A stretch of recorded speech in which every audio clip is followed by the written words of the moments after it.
Plug Eldorado, o mundo da informática, com Tarcísio de Carvalho e Pierluigi Piazzi.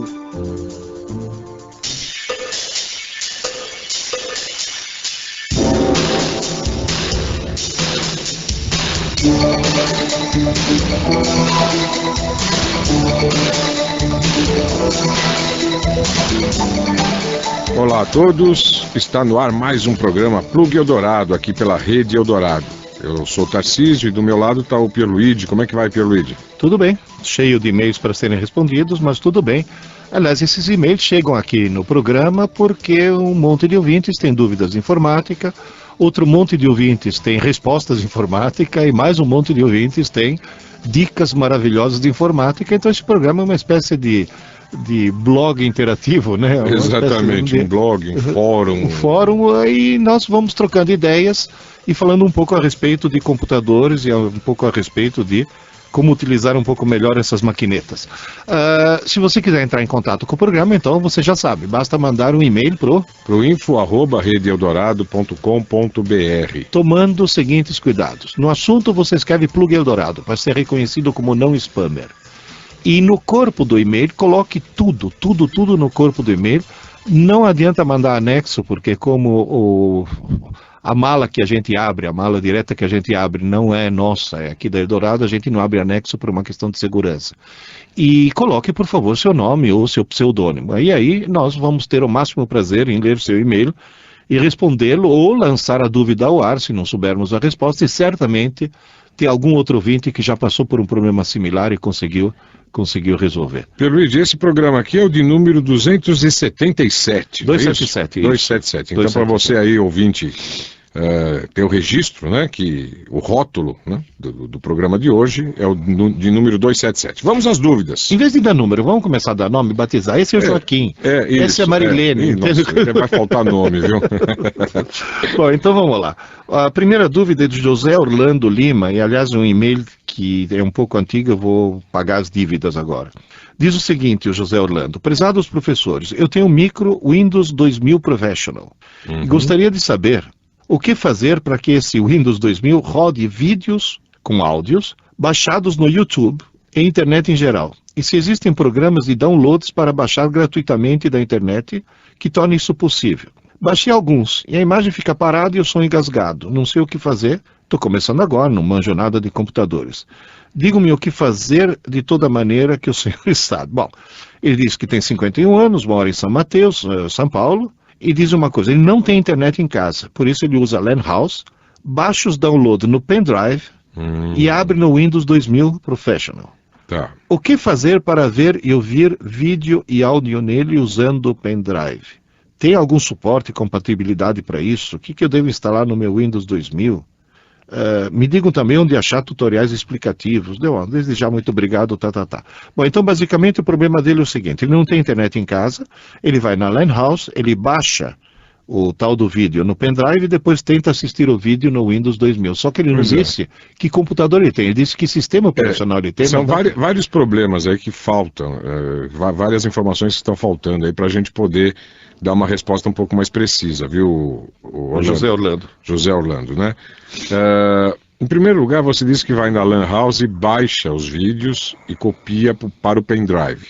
Pois é, você baixa os vídeos em que formato? Porque normalmente quando você baixa um vídeo do YouTube, ou você tem que dispor de um programinha específico para isso, tipo aquele V-Downloader, que a gente até já comentou aqui, sim, que permite inclusive que você, na hora de salvar o vídeo, salve num formato que você deseje, por exemplo, AVI, MPEG ou outros formatos, né? Ele já baixa e converte para o formato desejado. O mais universal qualquer, MPEG, né? O mais MPEG, o mais padrão, digamos o assim. AVI também, é que o AVI tem muitos codecs, né? Muitas codificações diferentes que são chamadas de AVI.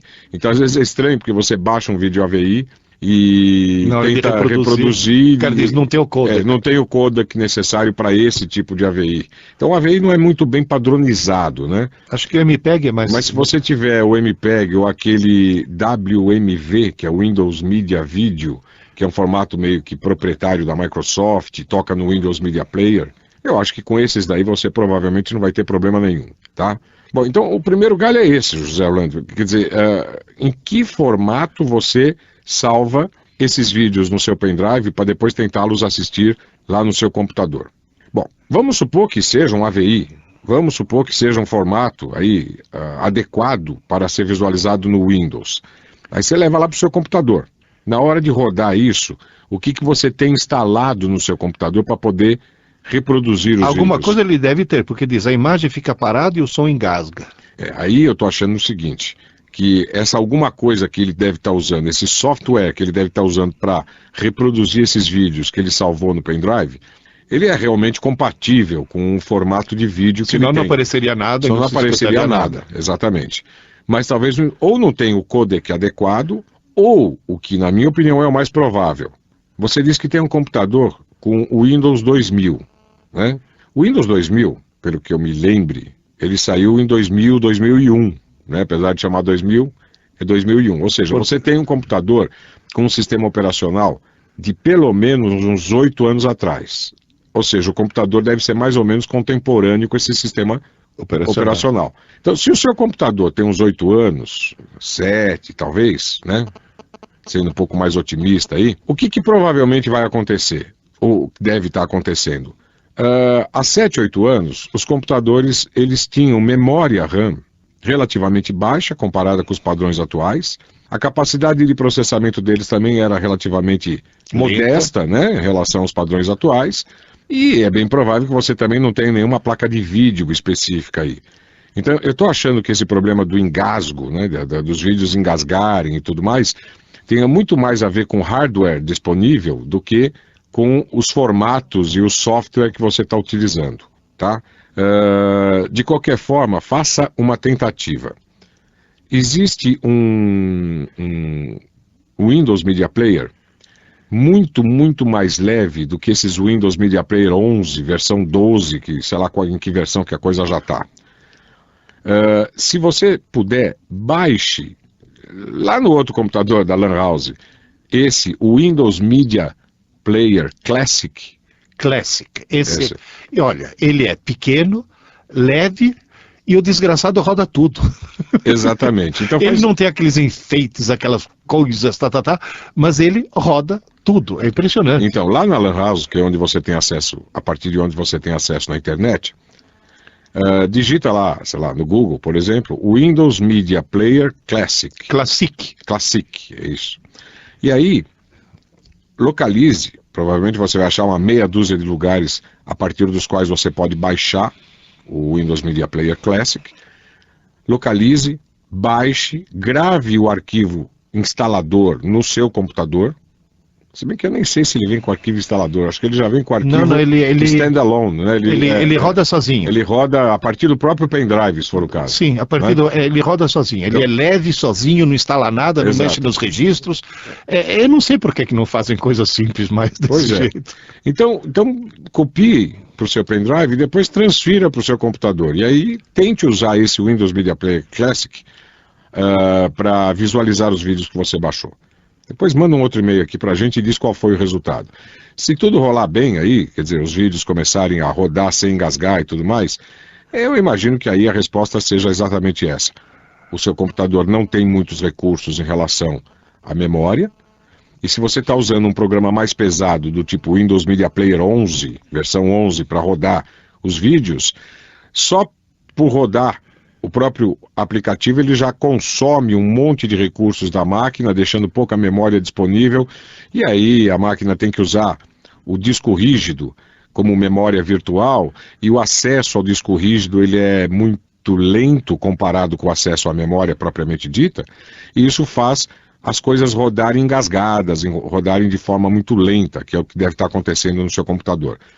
Então, para esse propósito, ou implemente o seu computador colocando mais memória ou coisa parecida. Que vai ser difícil achar as memórias compatíveis daquela época, né? Exatamente. Ou então, faça isso que a gente está dizendo. Use softwares mais leves, do tipo Windows Media Player Classic. E outra coisa, tente liberar a memória do computador, ou seja, tente fazer com que no momento que você está rodando o vídeo e a imagem, não tenha muitas outras coisas rodando por baixo, tipo os antivírus, essas coisas todas. Tenta desligar tudo, se desconectar da internet, obviamente por uma questão de segurança. Ele né? nem tem internet, no caso. Ah, ele nem tem internet, Ele nem tem, então tudo então bem. mais fácil. Bom, aqui nós temos aqui um... Salut, professeur. C'est moi, Brigitte Montfort. Você lembra dessa menina? É uma menina... É inesquecível, como é que a gente não vai lembrar? Não, mas ela diz aqui, meu nome é uma homenagem à espiã. Ah, então, eu falei. Meu pai tem quase toda a coleção dos livros do ZZ7. Nossa, olha só, é o ZZ7, é isso mesmo. Era a coleção ZZ7. ZZ7. Agora que ela falou, tá vindo assim claramente a minha memória. Eu também era fã da Brigitte Montfort, da espiã. Tá certo. Ô, Brigitte, espero que quando você crescer não vá trabalhar na CIA ou coisa desse tipo. Agora diz aqui, eu costumo guardar minhas fotos, documentos, etc., num pendrive de 4 GB. Até o momento ocupei 50% do pendrive. Só uso esse pendrive no meu computador. Mesmo assim, eu tenho medo de perder meus arquivos. Quem não tem, né? Uhum. Tentei guardá-los em um desses arquivos nas nuvens. Mas é preciso arquivar cada documento separadamente. Tem que mandar um por um.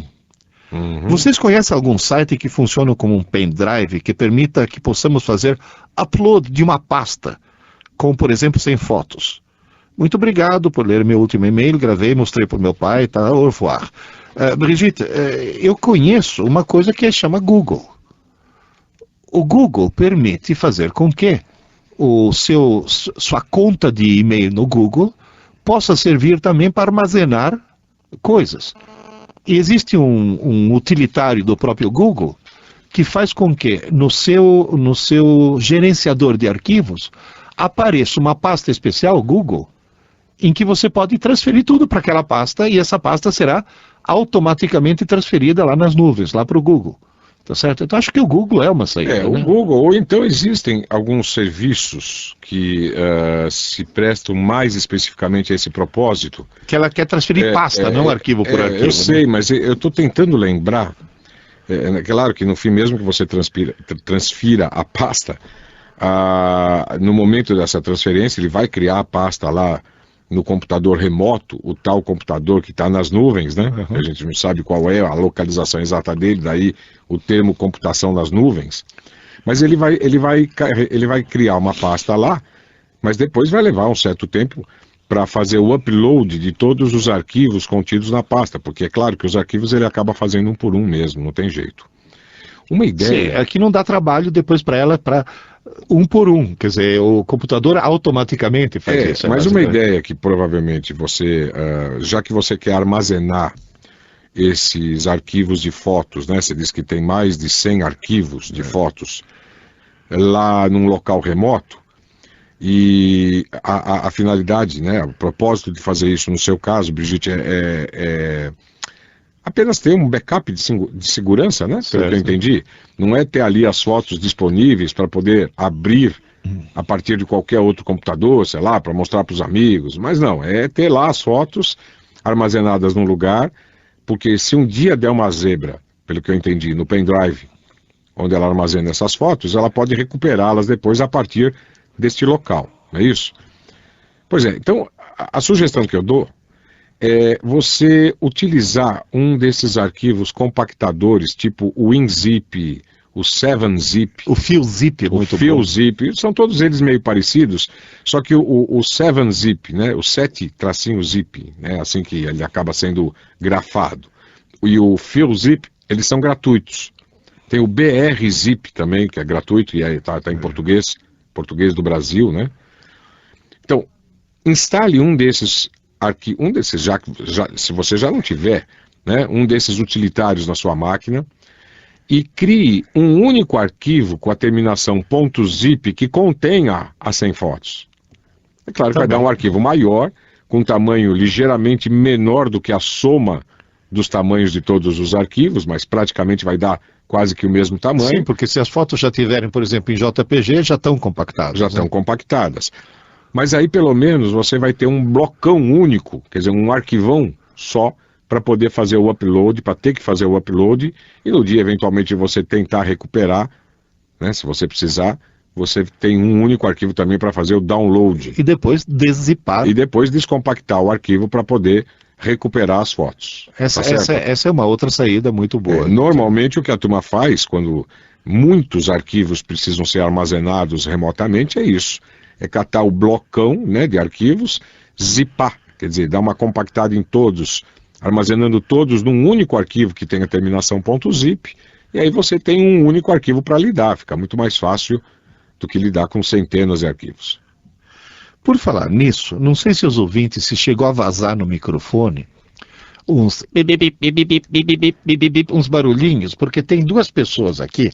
Um é Alexandre do outro lado do aquário, outro é o Tarcísio, que está procurando na internet do seu computador, do seu celular, e está fazendo esse barulhinho. E o Maurício, de Campos dos Goitacazes, tem justamente essa dúvida. Do barulhinho. A dúvida do barulhinho. Diz, eu ouço sempre os programas via internet. Por sempre estar com a caixa de som ligada, percebi um problema constante. Toda vez que algum celular próximo recebe alguma ligação ou mensagem, a caixa começa a fazer um barulho ensurdecedor. No caso aqui nosso do estúdio foi apenas o BBB. No caso da caixa dele diz que é um barulho ensurdecedor. Como posso resolver isso? Aí tem uma observação, diz, Pierre, aqui em Campos dos Goitacazes já ouvi 4 palestras suas, ainda bem que eu termino esse ano os estudos. Ele falou, brincadeira, tá? As palestras foram ótimas, obrigado, Maurício. Então, na realidade, o que acontece é o seguinte, Maurício, o celular é um rádio, receptor e transmissor. Tecnicamente é aquilo que a gente chama de full duplex. É um rádio, receptor e transmissor, é um radinho, que transmite e recebe. Em baixa potência, por quê? Porque está limitado àquela região ao redor de uma determinada antena, para que justamente não se corra o risco de que o número de usuários dentro daquela região supere o número de canais que são fornecidos pela operadora naquele momento. Então, na realidade, é um rádio.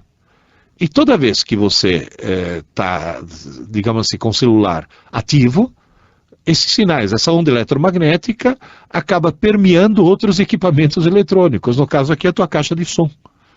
Então, no caso aqui, tua caixa de som está recebendo o barulho do celular. Não tem jeito, tem que desligar a caixa. Ou diminuir o volume, né? Pierluigi, enquanto você explicava aí o probleminha do celular, eu estava dando uma pesquisada aqui. Um dos depósitos, voltando lá para a Brigitte. O e-mail da Brigitte, que ela pode utilizar, além do Google, como o Pierluigi já havia mencionado, é o SendSpace. O SendSpace é Send, S-E-N-D. N-D, isso. Space. S-P-A-C-E. Então, www.sendspace.com, você entra lá, você vai encontrar um serviço gratuito, em que você pode enviar arquivos acima de 300 megabytes. E o mais legal desse serviço é o seguinte, você pode baixar a partir lá Quer dizer, tudo você pode fazer online, via página de internet. Acima não, até ser 300 megabytes. Não, up. Up to é até, não é acima de. Ah, tá. Up to 300 megabytes. Você leu só o up. Então, até 300 megabytes. Mas tudo bem. De qualquer forma, você pode... Eu imagino que 100 fotos não vão passar de 300 megabytes. E se passarem, o que você faz? Você divide, você faz 2 blocos, arquivos, 3 blocos, etc. Também acho que, de qualquer forma, é mais fácil do que lidar com centenas, né, de arquivos.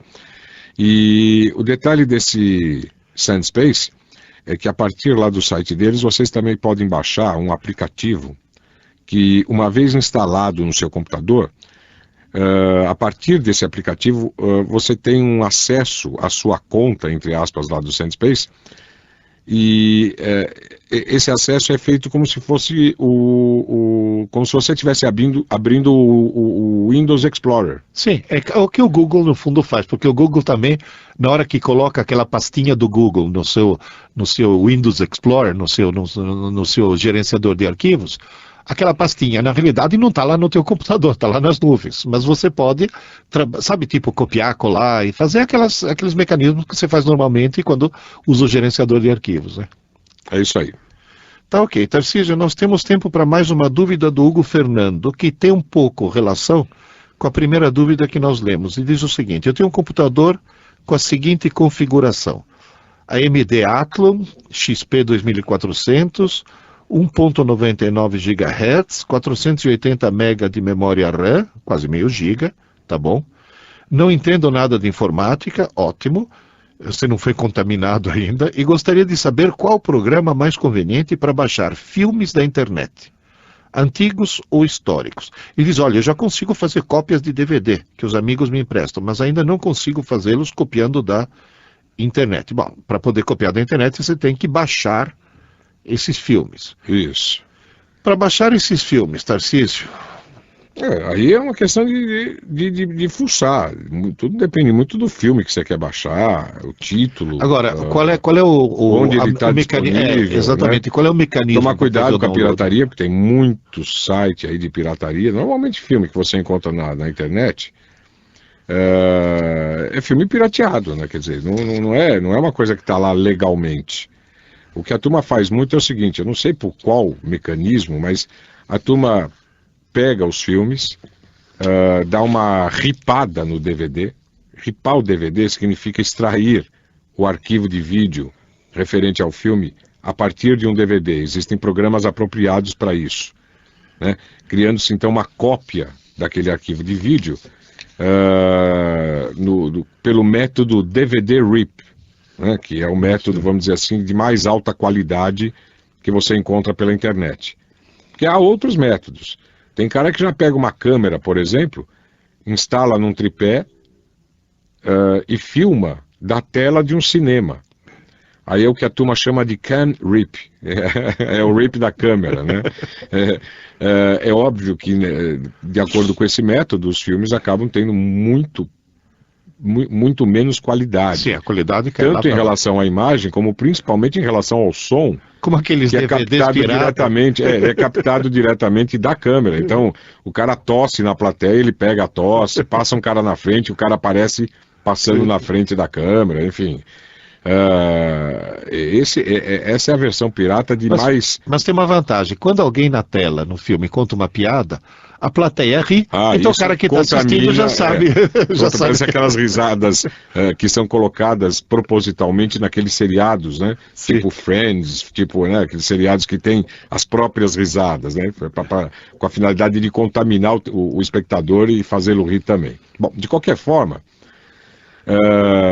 existem vários lugares, eles vão, aparecem, somem, porque a grande maioria desses lugares onde você encontra filmes para puxar, para baixar na internet, são lugares que não estão lá legalmente. Normalmente o que você encontra é o seguinte, é alguém que se diz, entre aspas, um benfeitor, né? O cara não é benfeitor coisa nenhuma, porque na realidade ele acaba criando um blog e acaba tendo patrocínios no blog dele, né? Então ele acaba ganhando dinheirinho com esses patrocínios.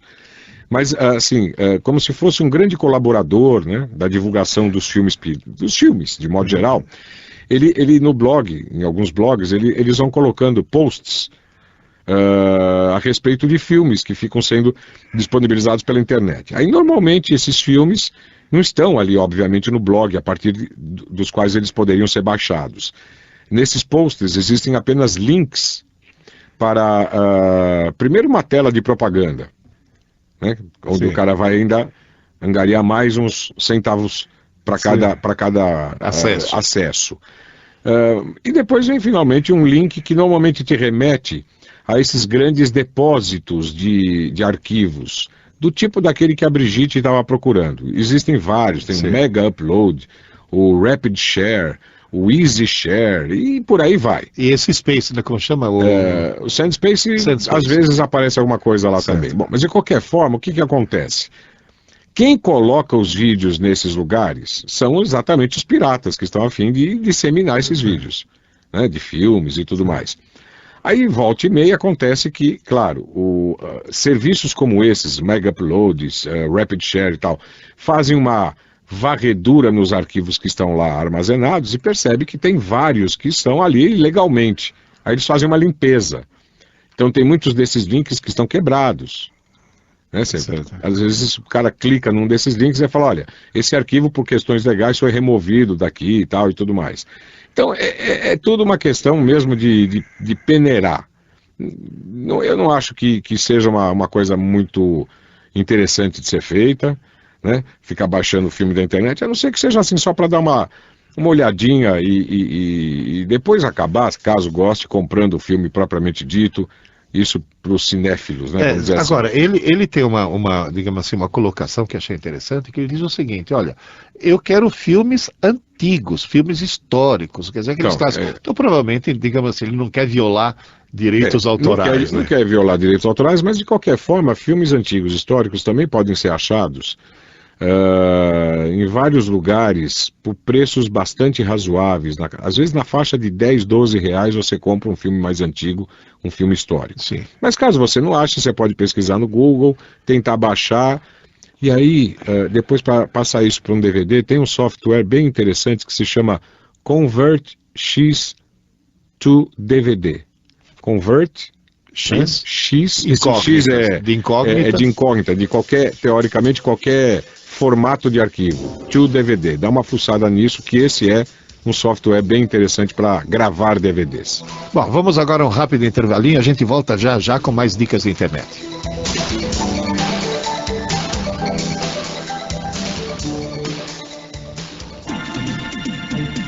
Você ouve Plug Eldorado, o mundo da informática, com Tarcísio de Carvalho e Pierluigi Piazzi. Agora na Eldorado, Infodrops com Tarcísio de Carvalho e Pierluigi Piazzi. Os ouvintes Pedro e Ricardo, do programa Plug Eldorado, nos mandaram uma dica bastante interessante. Trata-se de uma página que, ao ser acessada, nos mostra diversas informações úteis sobre a nossa conexão com a internet. Ela nos revela, por exemplo, o IP, que é uma espécie de número de identidade que o nosso computador assume quando conectado à internet. Nos mostra também o nome do provedor de acesso e a velocidade de conexão. Essa última aparece num gráfico comparativo com as conexões de escada, IDSN, DSL e T1. Um excelente recurso para você verificar se a sua conexão está lenta. Para acessar a página que permite visualizar todos esses recursos, entre em www.intermatica.org e procure pelo Infodrop de número 973. Tarcísio de Carvalho para o Infodrops da rede Eldorado. Infodrops na Eldorado. Cartazes de motivação costumam ser frequentes nas empresas. Mas muito mais divertido e engraçado são os de desmotivação que você pode montar procurando num site especializado para isso. Esse site é o diy.despair.com/motivador.php. Pegue suas fotos e comece a se divertir. Agora, se você quiser um link direto para esse site, basta entrar no www.intermatica.org e procurar Infodrops número 400. Tarcísio de Carvalho e Pierluigi Piazzi para o Infodrops da Rádio Eldorado. Infodrops com Tarcísio de Carvalho e Pierluigi Piazzi. De volta com Plug Eldorado, o mundo da informática, com Tarcísio de Carvalho e Pierluigi Piazzi.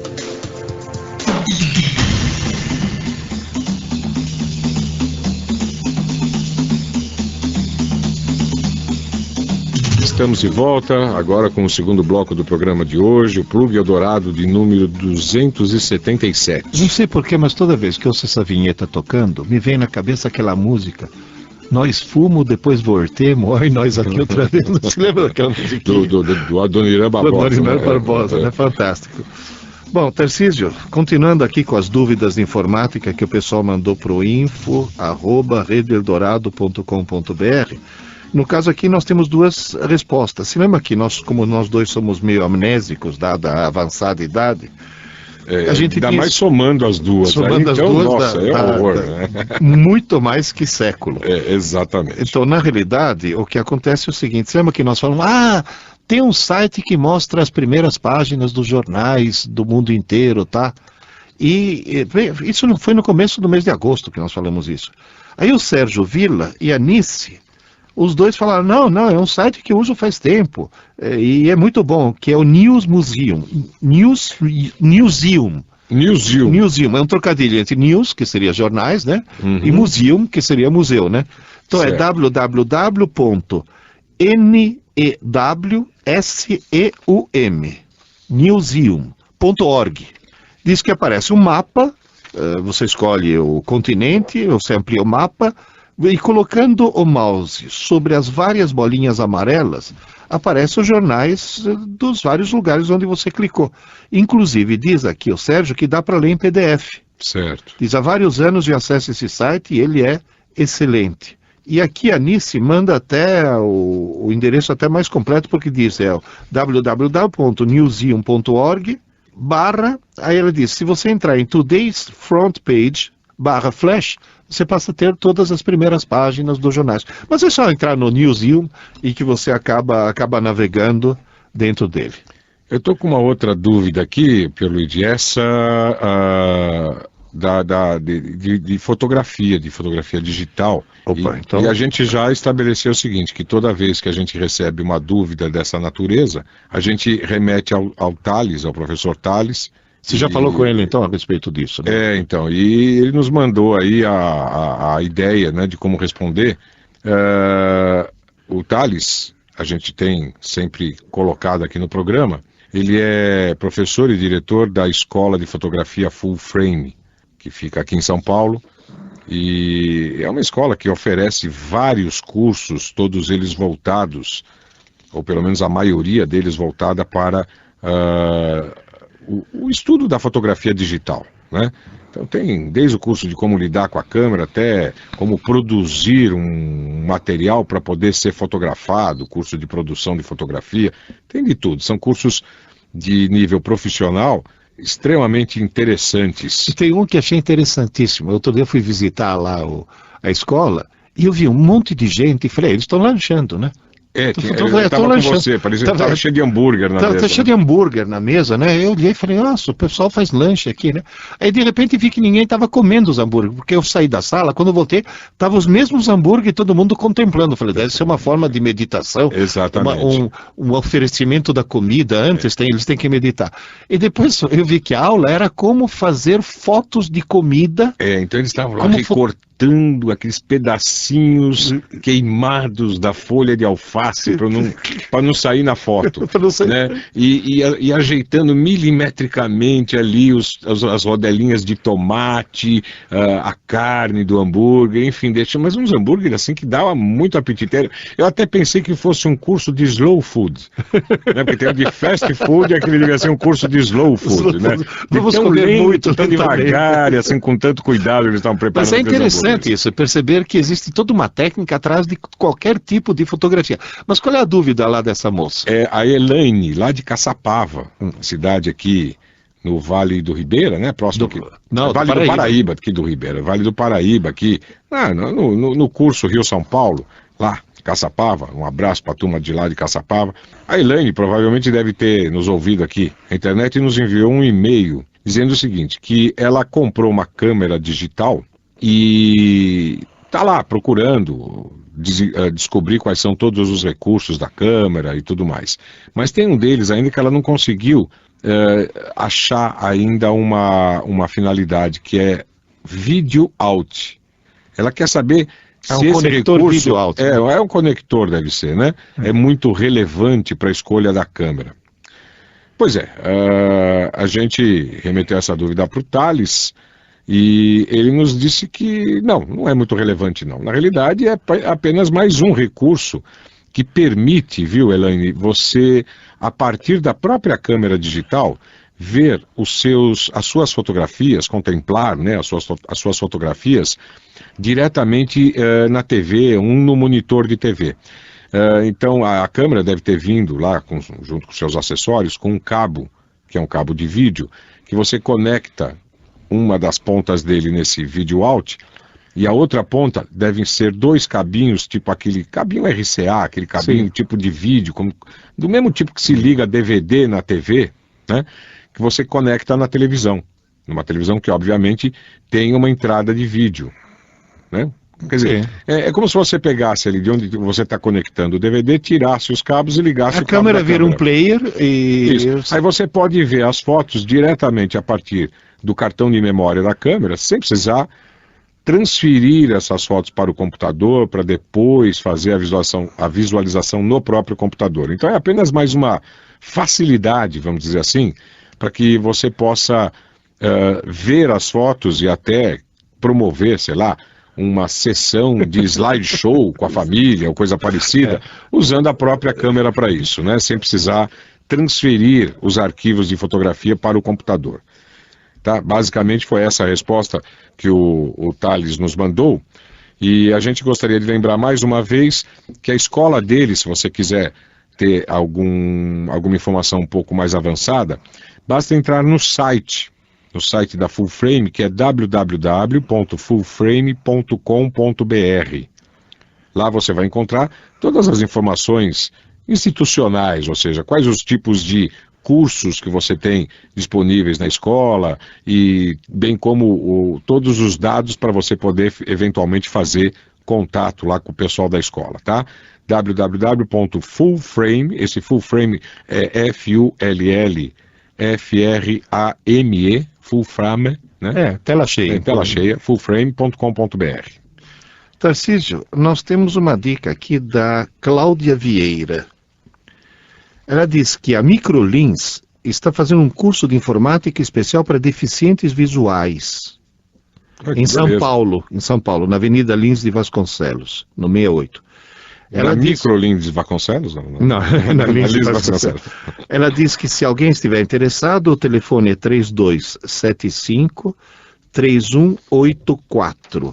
E a Cláudia diz, olha, quando ligar para lá, 3275-3184, fala que é recomendado pela Cláudia Vieira. Então, se alguém estiver interessado, por curso especial de informática para deficientes visuais. Por falar em deficiência visual, há uma dúvida aqui que nós ficamos devendo.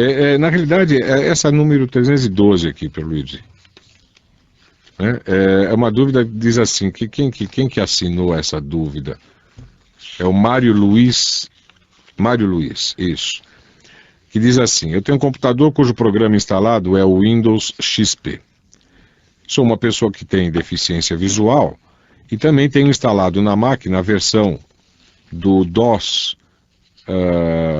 Virtual Vision, versão 5 e 6. Para me comunicar com as pessoas, diz ele, utiliza o Outlook Express, configurado para o provedor Yahoo. Ultimamente tem ocorrido o seguinte problema: ao enviar, responder ou encaminhar mensagens, e-mails, ouve-se, né? Quer dizer, na verdade aparece na tela e o Virtual Vision trata de lê-la em voz alta. Então ouve-se a seguinte informação: Outlook Express, ocultar. Ao utilizar um comando para checar o número de mensagens na caixa de entrada, ele informa que está trabalhando online erro. Verificando as caixas enviadas e saída, caixa de e-mails enviados e de saída, a última mensagem respondida aparece na caixa de saída. Ao limpar as caixas e reenviar/responder a mensagem, o problema se repete. Outras pessoas que também se utilizam desse programa dizem que frequentemente ocorre o mesmo tipo de problema e que, segundo eles, pode ser do Windows em sua configuração ou o painel de controle da rede, conexão ou dos provedores. Bem, até o momento, diz ele, não houve solução para o problema. No que a gente pode ajudar? Olha, eu estou absolutamente cego para responder esse tipo de problema. Porque, inclusive, é que nós não temos exatamente... outro dia a gente estava até comentando... Espera só um instante. Na realidade, nós estamos surdos. Nós estamos surdos. Porque a gente tipo não está acostumado a lidar com o computador ouvindo a tela, mas simplesmente vendo a tela. Quer dizer, outro dia eu e o Pierluigi estavam até comentando que, por exemplo, se a gente se comparando a pessoas cegas, eu e o Pierluigi somos portadores de deficiência tátil.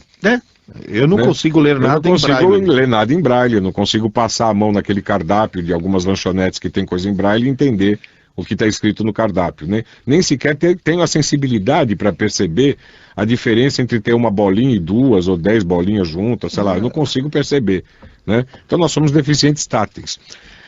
Pois é, nesse caso, a gente está lendo a sua dúvida, viu, Mário? Mas para poder lançá-la ao ar. A gente sabe, tem consciência aqui, de que muitos dos nossos ouvintes aqui do Plug Eldorado, até pelos e-mails que já enviaram, também têm deficiência visual, né?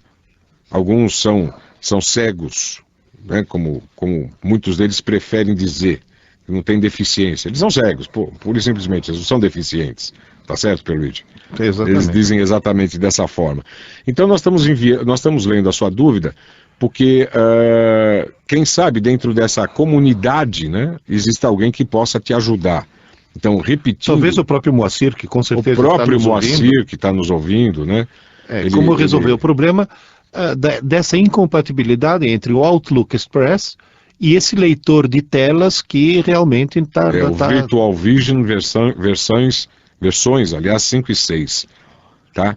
Então ele fica dando umas mensagens, problema de mensagem, tenta limpar as caixas e mesmo limpando as caixas enviar, reenviar, responder mensagem, o problema se repete.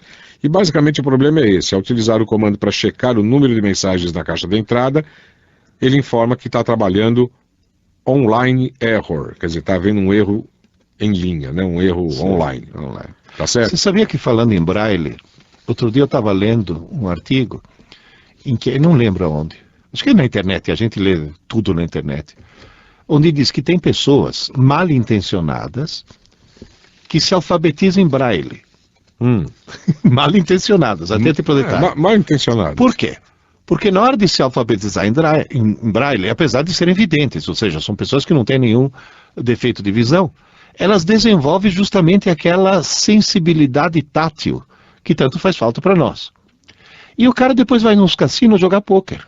Olha só. Porque aí ele, passando a mão na carta de jogo, pelo relevo da tinta ele consegue identificar que carta que é, sem precisar olhar. Olha, porque o cara desenvolve justamente essa... Portanto, nunca jogue pôquer com cego, hein? Atenção. Não, você vai levar desvantagem.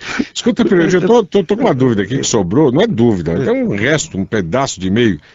Na estação Vila Mariana tem vários ônibus que passam por lá. Não é. É aquela dica do Bico Lins, da Lise Vasconcelos. Ah, tá. Não, é que sobrou aqui na página, da Avenida Lins Vasconcelos, exatamente. Agora, aqui em São Paulo, para chegar lá, o melhor jeito é a estação Vila Mariana. Agora, por falar em Vasconcelos, o Luiz Henrique Vasconcelos, olha que coincidência. Você se lembra quando nós entrevistamos o Eduardo Lima, da Sun, né? Sim. Ele diz o seguinte: no programa, o Eduardo anunciou que o programa de certificação Java para estudantes, que devia ser gratuito. Eu já estava interessado no assunto. Aí, na segunda-feira imediatamente seguinte, contatei o Centro Educacional, que me informou que a promoção para estudantes seria para cursos presenciais. Sei. Diferente do exposto pelo Eduardo, que disse que o programa seria pela web.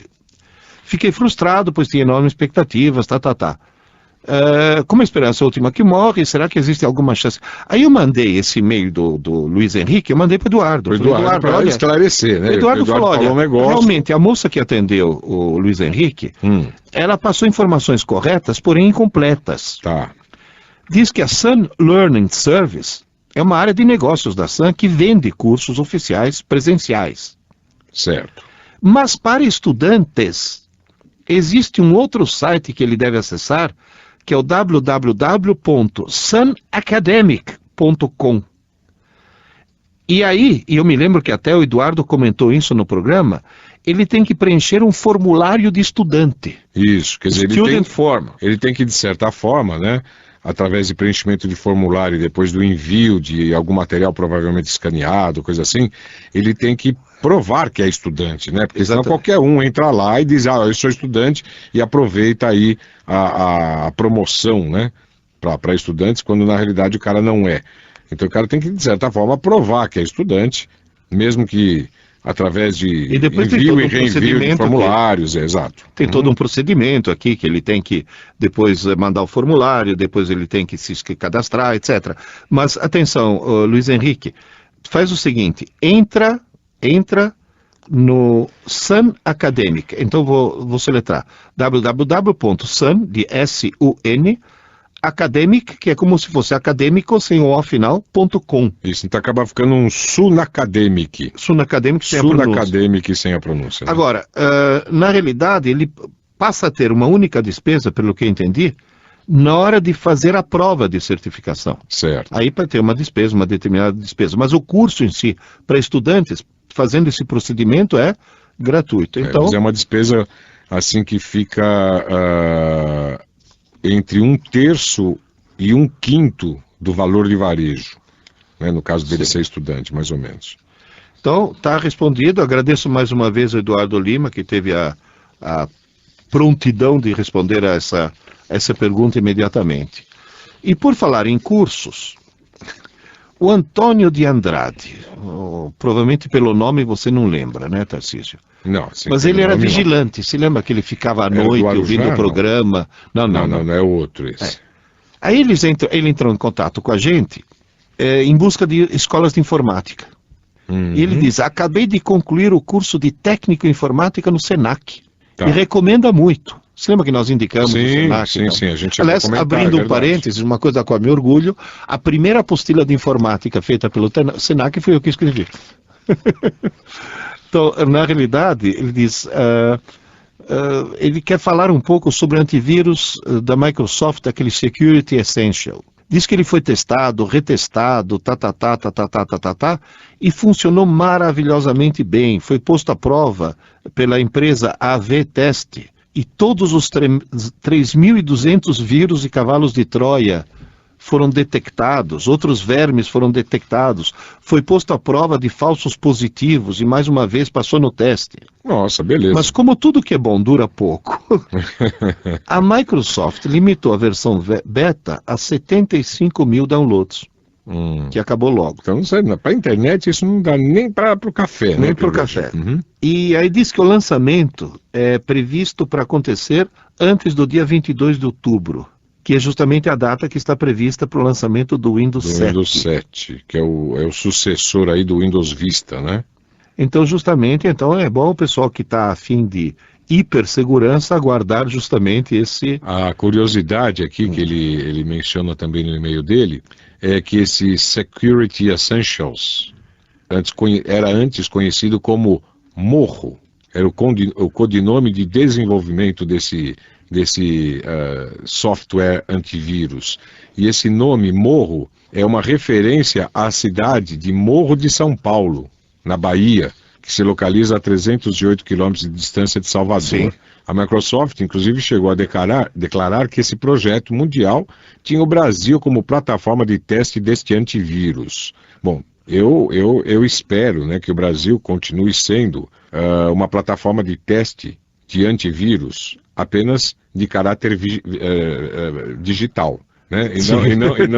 E não de teste de antivírus biológico propriamente, né? Começar a usar... Como está acontecendo agora. Como com acontece em muitos lugares do mundo, aí que eles pegam populações em troca de uns trocadinhos ali, eles inoculam, né, vírus nas pessoas para testar vacinas, testar esse tipo de coisa.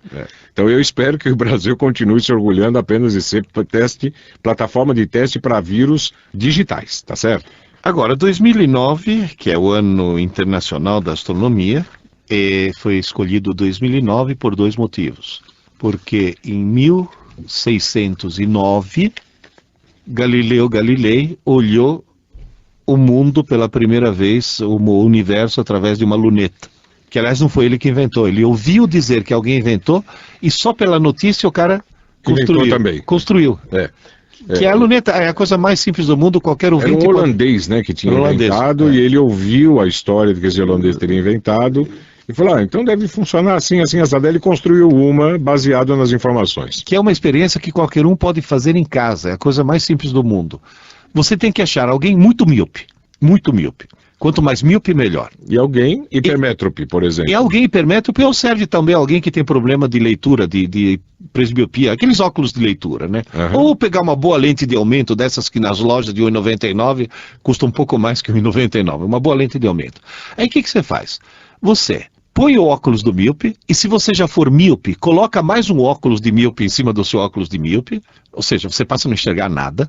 Aí pega a lente de aumento, coloca uma distância... Se você não for míope, fique míope. E se já for míope, fique mais míope ainda, né? Moral da história, e você pega essa lente de aumento e a uma certa distância do seu nariz, da sua frente, você a coloca, por exemplo, na frente da Lua. Tenta ver a Lua através da lente de aumento, mas usando os óculos de míope. É impressionante, dependendo do grau da lente de aumento e dependendo do grau dos óculos do míope, você vê as crateras da Lua. Você já vê completamente. É porque você construiu Uma na luneta. mão uma luneta, né? E 2009 também é o Ano Internacional da Astronomia por um motivo simples, porque foi em 1969 que finalmente os seres humanos pisaram na Lua. Apesar de que tem muita gente que não acredita até hoje. Se né? bem que houve agora há pouco, né, também mais uma série da Discovery provando, entre aspas, que tudo aquilo que foi documentado em relação o fato do homem ter pisado na Lua só pôde ter sido documentado se realmente o homem tiver pisado na Lua. Sim, porque tem não dava pra sites na forjar internet muito, que falam, e a bandeira tremulando. São esses sites de conspiração, essas coisas, né, não. teorias conspiratórias.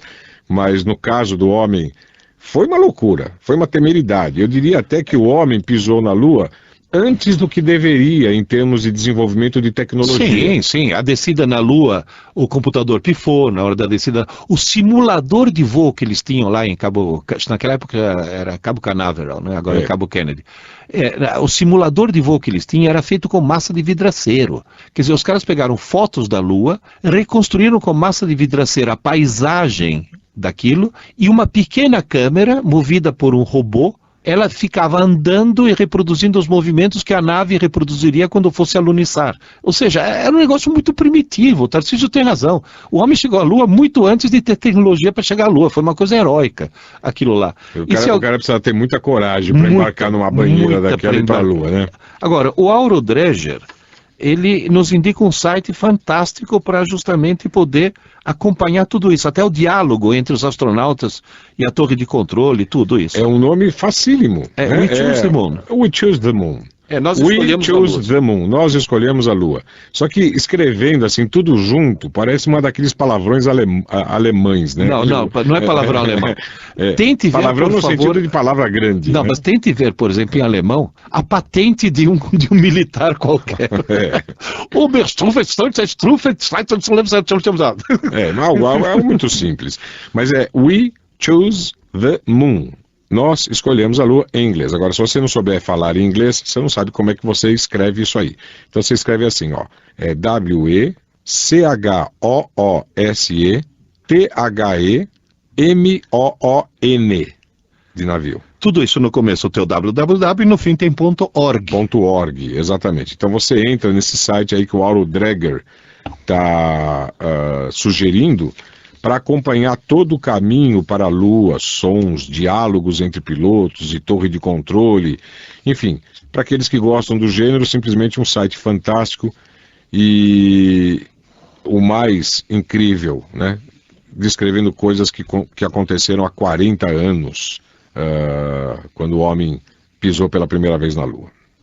Uma última do Amauri aqui, temos tempo, Tarcísio? Temos, rapidíssimo.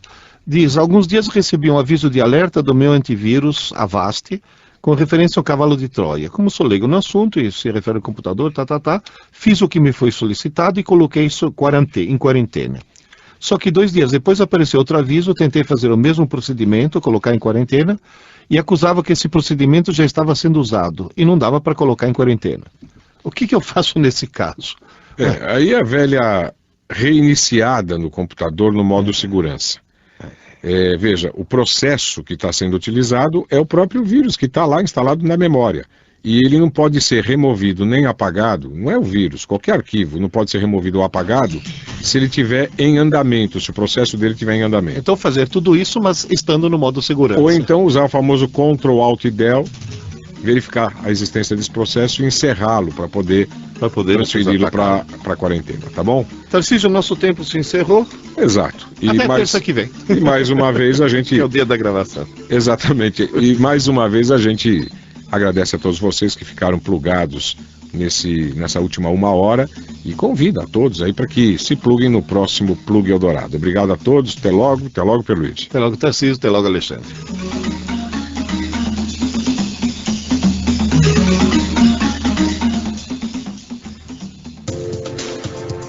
Plug Eldorado, o mundo da informática, com Tarcísio de Carvalho e Pierluigi Piazzi.